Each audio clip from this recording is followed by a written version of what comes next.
Here's a cool one on that. Just think about what's coming out, AI tools right now. One of our clients runs real estate. There's a real estate-based AI tool that will actually take and answer phone calls from an apartment complex and talk them through the property and actually schedule them to come in to see a tour of the property. And that can be done through AI now. One more way that people don't think about scaling their sales capacity, it's also one of my favorites, raise your prices. Dave, what do you mean raising my prices? How does that increase my sales capacity? So sales capacity means how can I sell more? One of the easiest ways to sell more is raise your prices. Maui Mastermind presents the Business Coach Podcast, answering your questions and providing real actionable insights for building a better, stronger, more profitable business without sacrificing your time, life, or freedom anymore.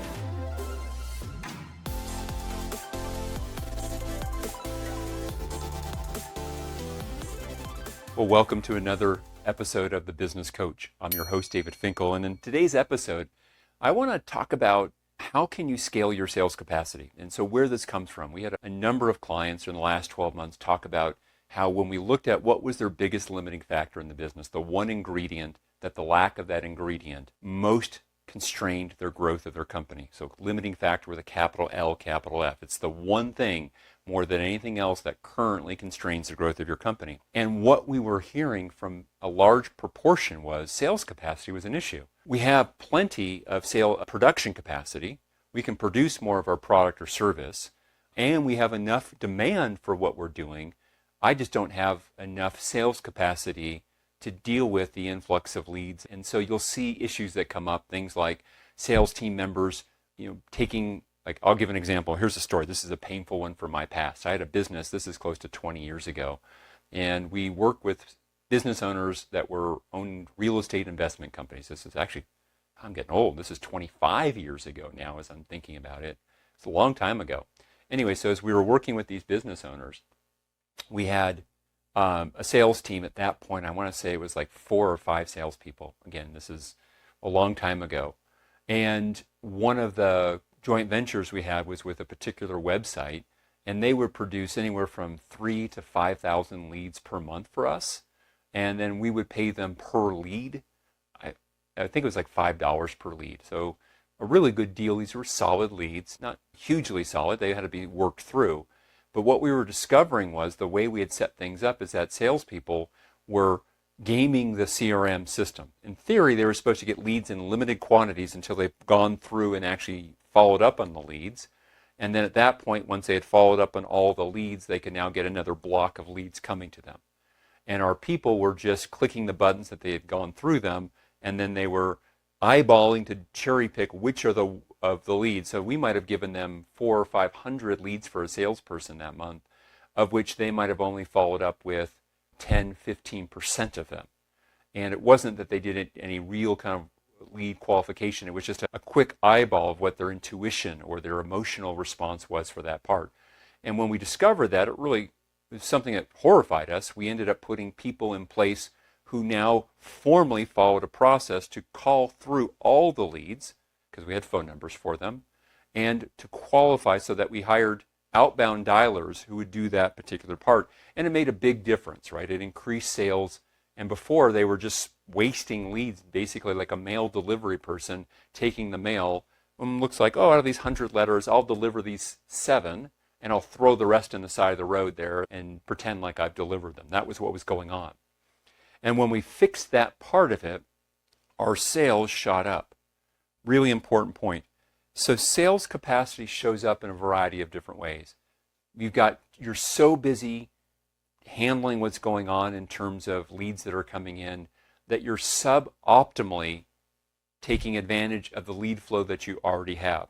Matter of fact, you're finding salespeople who are cherry picking leads, not following up with other leads, and it's not the best practice at all. When I coach a client, when I see that, we do a sweet spot analysis, right? We'll look through and ask, what are the different ways that we could improve or increase sales capacity such that you can pick the best 1 or 2 tactics to implement.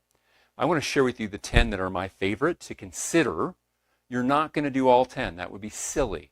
But for you, if sales capacity is currently or you think will be a big constraint for growth for you in the coming 12, 24, 36 months, Listen through, learn what these 10 ways are, and then pick the one or two that you think might be most relevant for your company, in your situation, in your industry and niche.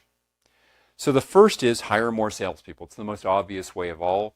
If I've got currently 4 salespeople, hire 2 more. If I've got 2 salespeople, hire 2 more. If I've got 1 salesperson, hire 2 more. If I'm the only salesperson, hire 2 more. Now you'll hear a theme here, hire 2 more.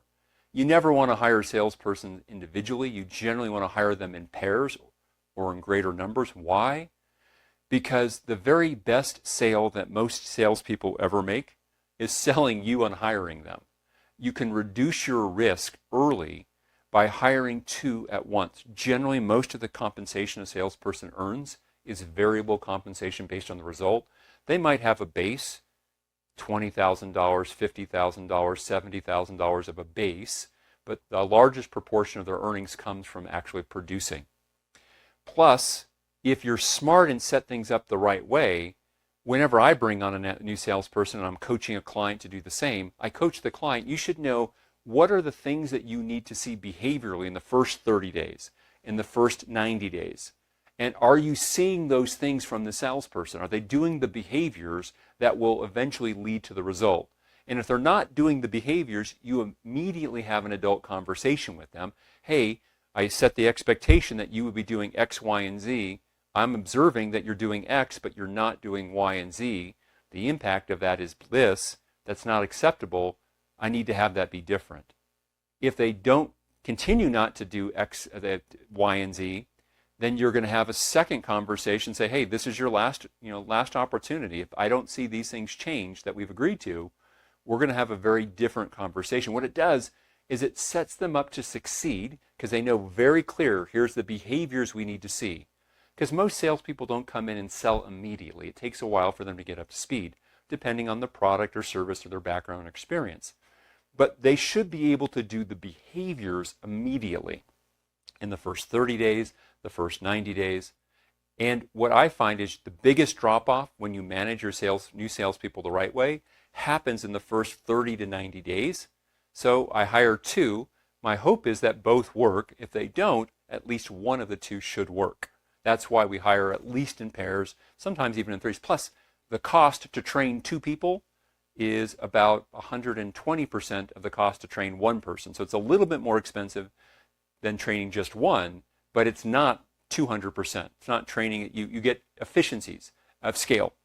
Second idea for you to scale your sales capacity is to change the way they sell. Is there a way that you can sell, rather than selling one-to-one, that you could sell one-to-group? Maybe it's with some kind of event type of selling, or maybe it's some type of showroom that you can have multiple people there for a demonstration, or I don't know what it is. Maybe it's a webinar with multiple people that are there, perspectives there with that. How can you, at least early on in the sales process, sell one-to-many versus just one-to-one? It's another way to do that. A quick corollary of that is tactic number 3. How can you create frozen sales tools? What I mean by that are sales videos, sales letters, sales websites, so that the sales process doesn't have to be delivered by a salesperson, but they can be systemically delivered to a salesperson by technology. Here's a cool one on that. Just think about what's coming out, AI tools right now. One of our clients runs real estate.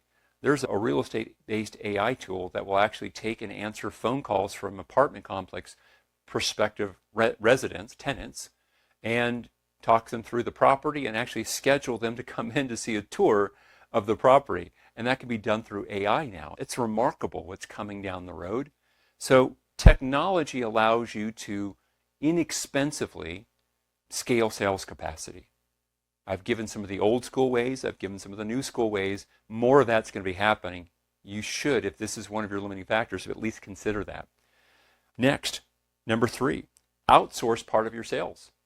Is there a third-party person company that already has a sales capacity, sales team that could sell your products or services, whether you pay them on a commission basis or you pay them in some other fashion like a strategic relationship, reciprocally or something else? That's a great one for you to consider.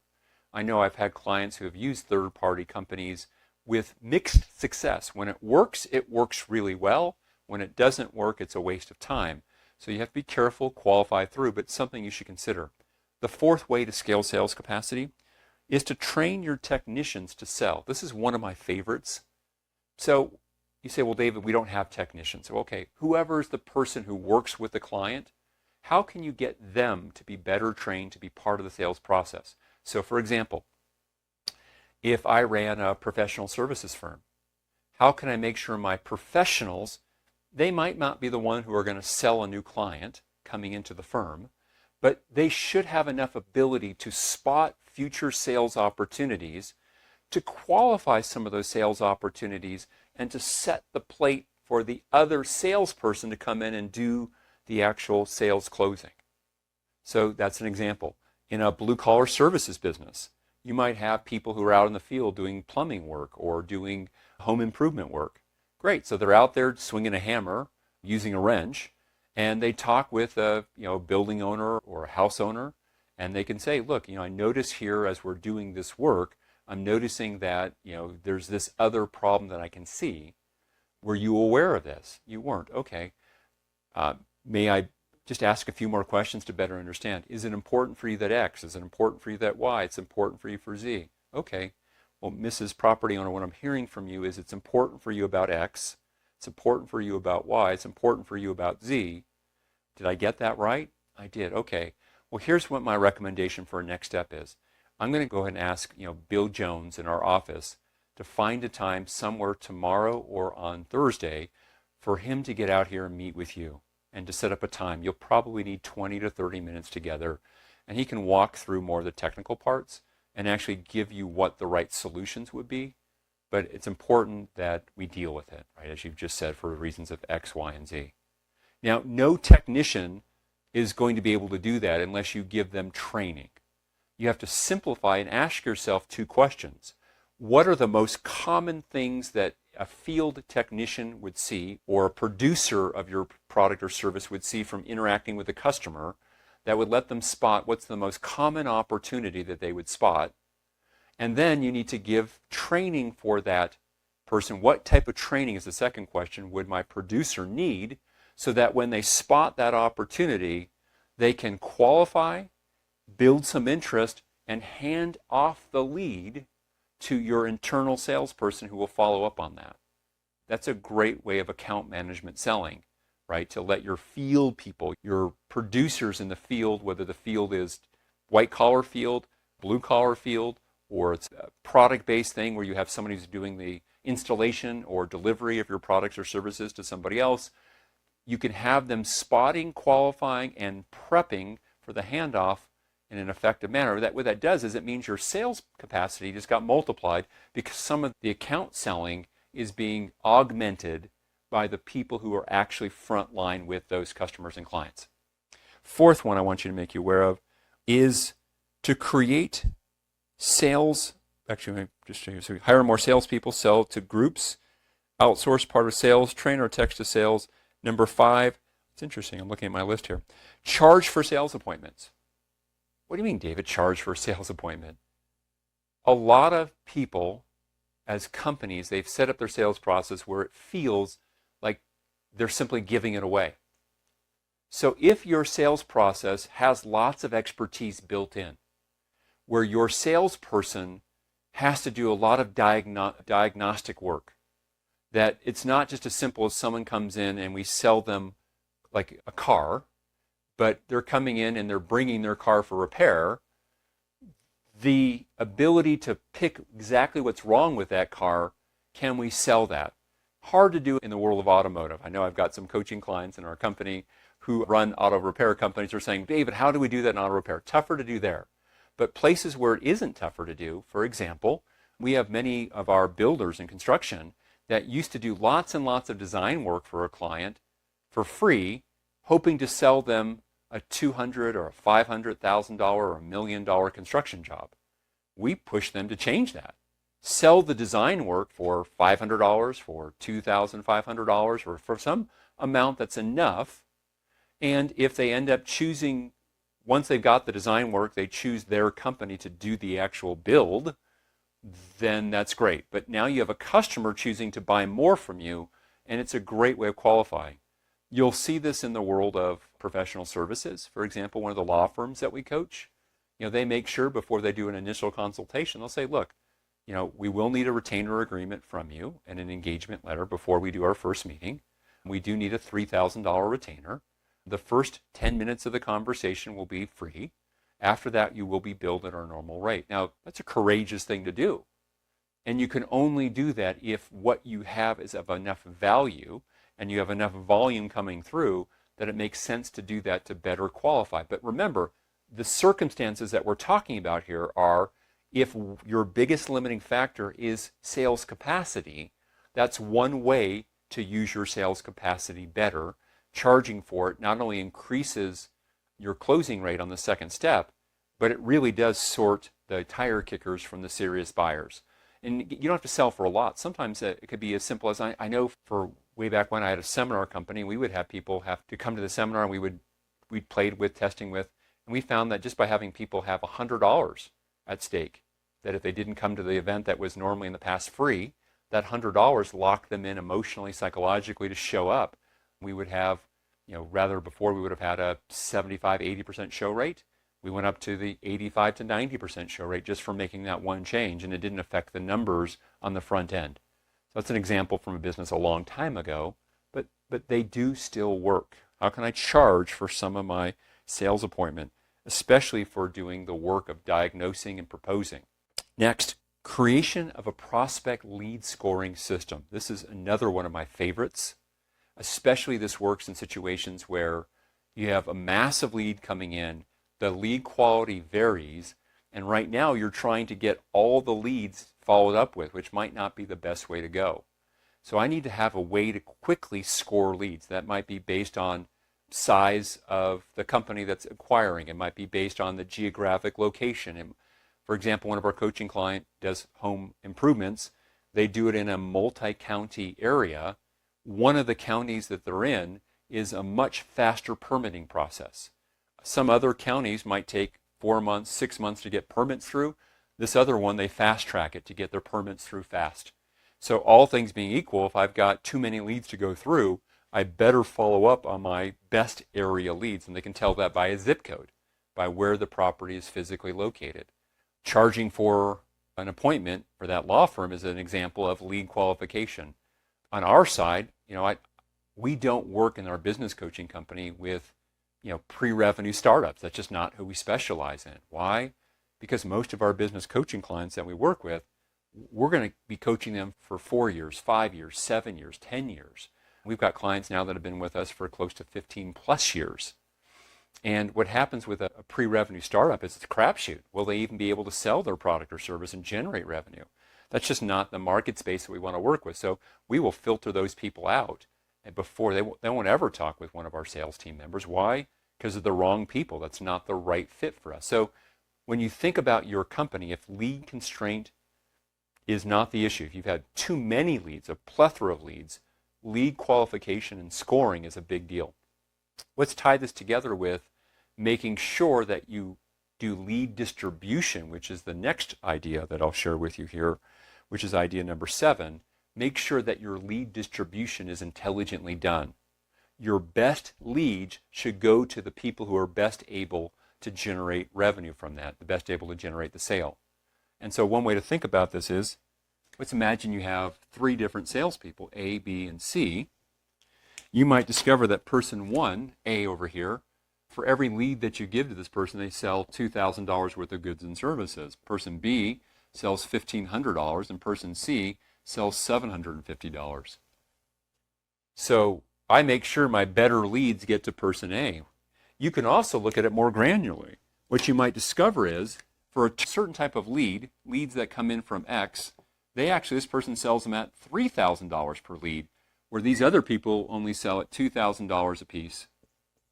So you might discover that you're going to give all of this X type of lead to this person, and the other leads that they don't sell as well, you're going to use to fill in with these people. So lead distribution basically is you saying, how can I strategically, intelligently choose where and how I'm going to allocate my leads to maximize my sales revenue?